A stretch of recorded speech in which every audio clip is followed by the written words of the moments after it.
Welcome back, subscribers. We're going to talk business and industry. Really, what like kind of the what's the difference between the two and how it affects you as a regular consumer, business owner. Just things to look out for as far as how things are changing rapidly. So we've got there's a lot of people that have concerns with the economic kind of situation that's going on, whether it's in real spot or tech, AI, the crypto industry pushing in, the financial industry.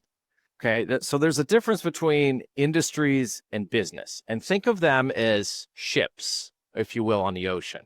Now, an industry would be like an armada of ships. Okay, and when they get a heading, it takes orders and requirements from a higher source to move them. They, at that point, are no longer independent to be able to make their own choices and decisions. Okay. And that is an industry. It's run by consensus.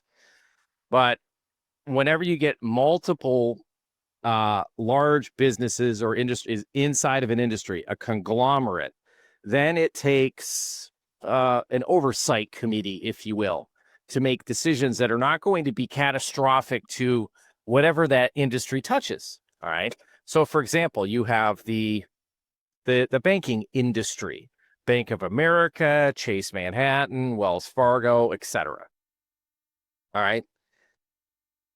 They get marching orders not from the United States federal government. There's regulations and things that come through the government, but whenever there's major changes that are happening on an international scale, the banks get their marching orders from the central bank, the Fed, International Bank of Settlements, right? And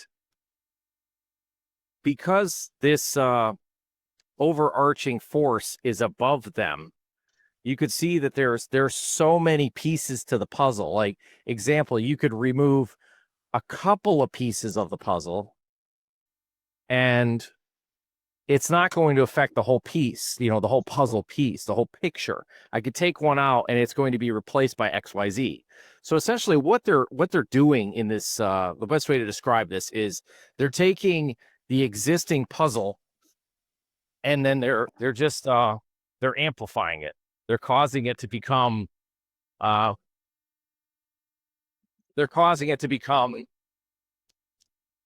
exponential size.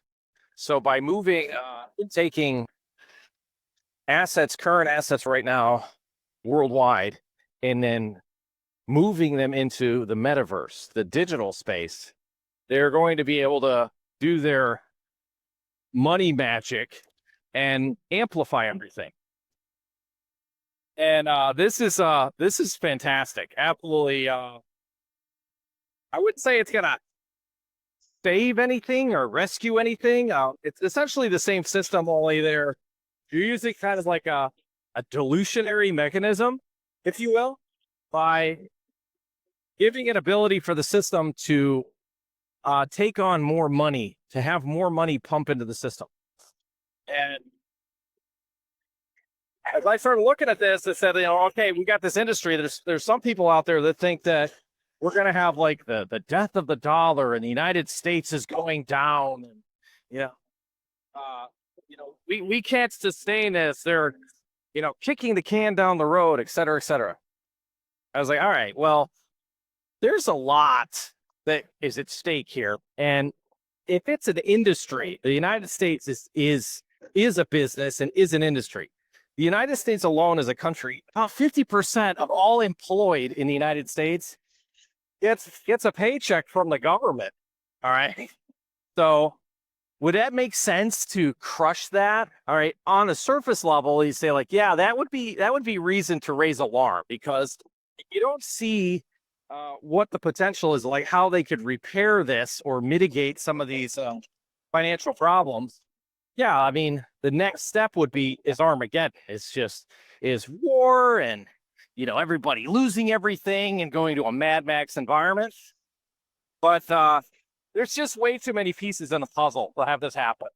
The armada is so large that you might have a little bit of a tick on one thing, but it will affect some, but it's not going to affect most.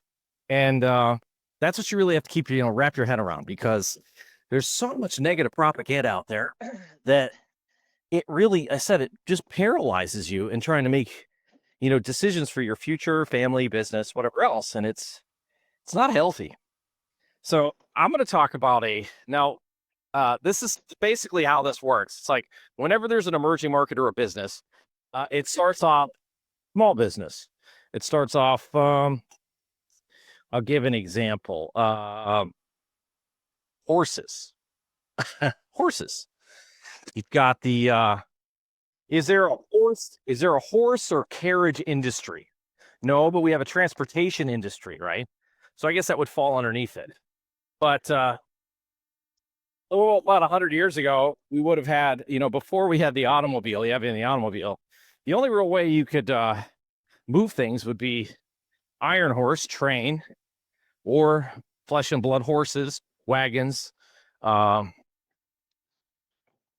wagons, things like that, right?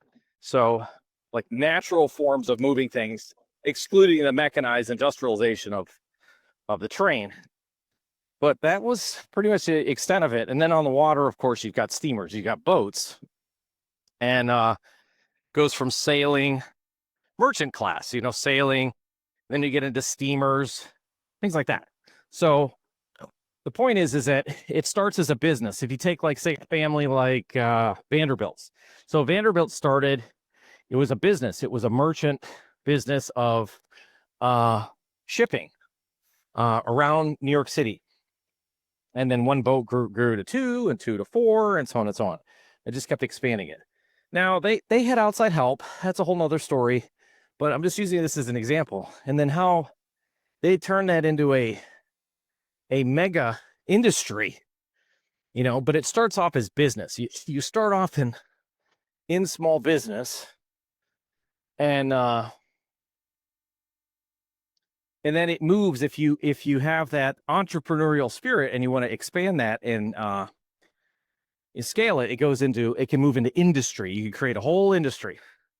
So I just heard this conversation with somebody about this, and I was thinking, I was like, yeah, like the transportation industry, and like I said, horses is a great example of this. So, like, how can horses be an industry? It's not an industry. Well, no, but it used to be an industry. All right, because it was needed for everything. Horsepower. That's where it comes from. You're like, imagine in order to be able to come up with a term, it was just like automatic back then. Let's come up with a term that's associated with the power of the actual thing that's using the power, that's creating the power. So that's a horse. So it starts off as a business. You're selling horses, you're a horse shoer, you have stables, and you're keeping horses, maybe you're a veterinarian, et cetera, et cetera, et cetera, right? So so that would be business size. That would be a business size. Do you have the ability of you being a horseshoer, or maybe somebody that breeds horses? Do you have the ability of actually moving the entire market of how everyone decides to, use horses? No, you don't. You're a little small fish in the sea. And but it ultimately, if you looked at it as a whole, as a conglomerate, back in this period, it is an industry. It's very loose. You have all these single privatized businesses. It's not like you'd run down to Horsemax instead of CarMax, Horsemax, and just get I need a used horse. Oh, we'll get you one. We'll get Carvana. We'll drop one off at your shanty. Not a problem. So everything has gotten to be so user friendly. I need it today, on demand. And you could see, like, with animals like that, that's not going to work. So moving forward, that particular industry, horses, it went away. And people say, like, well, sure, it made more sense to go to automobiles and gasoline, petroleum, XYZ. You can get more power out of them. Are they actually more reliable? Well, or what crushes the street, or what crushes the business? They go, how many people or blacksmiths, horseshoers, um, people that uh, uh,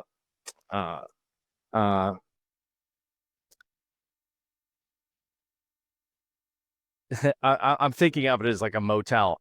Like imagine like having to stow your horse away. Like you take it to a town and you have to find provisions for your horse. Like you have to take care of it. You have to take it to you take it to a person that has feed and water and shelter, and that's essentially what you would need. And every town would have these. They would be all over. And then maybe your horse is lame. You're going on a long trip. You're cutting across the country and you need to buy another horse. I need a broker to have another horse. Hey, sorry to, old Bessie needs to be, I need to switch it out and trade it for another horse. We don't have a horse. We have a mule. Okay. Well, we got to get across the country. I guess I'm buying that. Right. So it's like this whole business, but it's localized business, which creates an overall arching industry. All right. So I don't know anybody that is into horsing. That I know people that own horses, right? And then they call on these people, horseshoers and so on and so on. But yeah, it's not like you just don't see it. Like when's the last time unless you go to like say Charleston or some of these old cities in the US that still have horses, for tourism and things like that, traipsing around and crapping all over the streets. But like when's the last time you stepped in horse shit on the street? I mean, can you imagine, like, say, 150 years ago, like you would not ever be able to get away from it? No paved streets. It's just filth every which way, everywhere. That's all you, it's just gonna smell like a farm everywhere you go, you know. So it's like by moving forward in progress, yeah, there isn't any room for it. And the question is like, when I learned this, I was like, oh my gosh, it's as if it was set up. It's like the reality spilled this out as a narrative. And it's like it knew that this wasn't going to work. So whether or not this was fictitiously man-made, it's a conspiracy element, or it's divine intervention or whatever else. It just so happens coincidentally. You can look this up. If you look up equine flu or there was a horse. There's two periods back in like late 1800s or early 1900s that there was an equine epidemic that happened, and they were getting sick. Oh, my horse is sick. I can't go to work today. It's a thing, and I actually read the story. It was on the Smithsonian site. This is years ago, and I was just kind of wrapping my head around like current terms. And I was like, gosh, I say, this is so coincidental. It's like you have all these issues. Like if you lose horses, you lose the way to move. Uh, the merchant class really takes a huge hit on it. It's going to really mess with the economy. And that's not really going to work. We need to have something that's more reliable. And then comes the advent of the uh, gasoline power, diesel power automobiles. And yeah, you can look it up. It's very interesting. It's like it's so coincidental. You're like, the horses keep getting sick. We need another way to be able to do this. Like technology. So automobiles, machinery, that's technology. But that's localized technology that was happening. And I imagine trying to turn somebody over to buying, I mean, the tractors. If you know the stories about farmers that switch from to steam power, or the steam power tractors were the first ones really to come into play in the industrialization and the mass production farming. And one steam tractor could replace whatever 10 horses or something, whatever it was. And farmers looked at it. Well, it was led by a significant amount of backlash. There's a lot of people, and again, this is like when industry changes, there's this element of transition, which is going to be my next little conversation talk I do, is transition. What that really means is that there's a transition from the old way into the new way, right? And you get a lot of people kicking and screaming. Well, we can look at it now from that, 30,000 foot view. We're looking at it with 150 year history of this and saying like, okay, if you really had to choose, would you want to have an aching back, deal with your horse? Could you imagine cutting across country with a horse and wagon? Like, oh, we're going to Florida for spring break. And be like, okay, I'll see you in, 3 or 4 months. You know, it's like, but people did it. Traveling was always part of the interest, transitioning and moving to new places and seeing new things. Human beings just, they love it. They love it. So, but as far as like speeding things up and getting to go faster, yeah, the animals aren't going to be able to get you there. It's not going to happen fast enough, and the reliability of it. So you have this equine flu. Everything was just like so perfectly lockstep. Oil discoveries, petroleum, gasoline, XYZ, da da da da da. Like gasoline was a byproduct. They were making fuel oil, all right, like lower refined fuels, and gasoline originally they didn't know what to do with it because it was so volatile, right? You couldn't put it in a lamp because it would just explode. It's so powerful, and they would just like dump it, burn it, get rid of it. It was just a byproduct. And then they're like, okay, well, we got so much of this extra. Can we use it? Is there some way that we can use it? Oh yeah, well, we can you got an engine that could run on this. Really? Oh wow, huge industry. Now a barrel of oil, something like it's a really large percentage, like 80% or 85% of that barrel of oil, they have through just through chemistry and the changes of technology, like it's something like a huge percentage, like 80, 85% of it is gasoline now. Whereas before it would be like like if you took a barrel of crude oil, a percentage of it would be used for like say the heavier stuff would be for greases and or lubricants and things like that. And then it gets more highly refined, and the gasoline would be kind of like sitting on the top, right? So the lower you get, like kind of in the middle would be like your diesel fuel, and then a little bit more refined would be fuel oil, or what they call is jet fuel, which is kerosene basically. So anyway, created an industry, the oil and gas industry. It comes out of thin air, comes out of nowhere. So huge industry, not a business, it's an industry. Is it going to go away overnight? Absolutely not. Did the horse industry go, out of away overnight? Absolutely not. They were still using horses in World War II. They don't really show a lot of video footage of that, but yeah. They were moving guns and armaments with horses in World War II.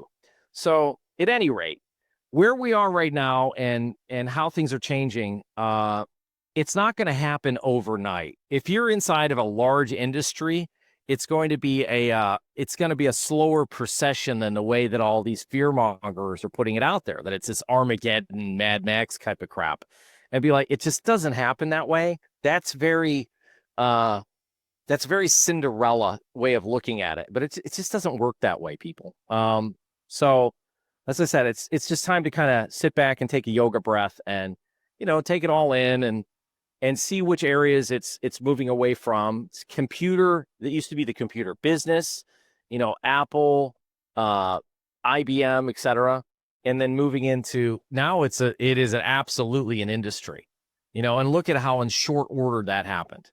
So yeah, you've got this. I think just people need to, in general, just look at history and how businesses and industries have evolved or devolved. So they evolved, like the horses evolved, and then they went through a devolutionary period.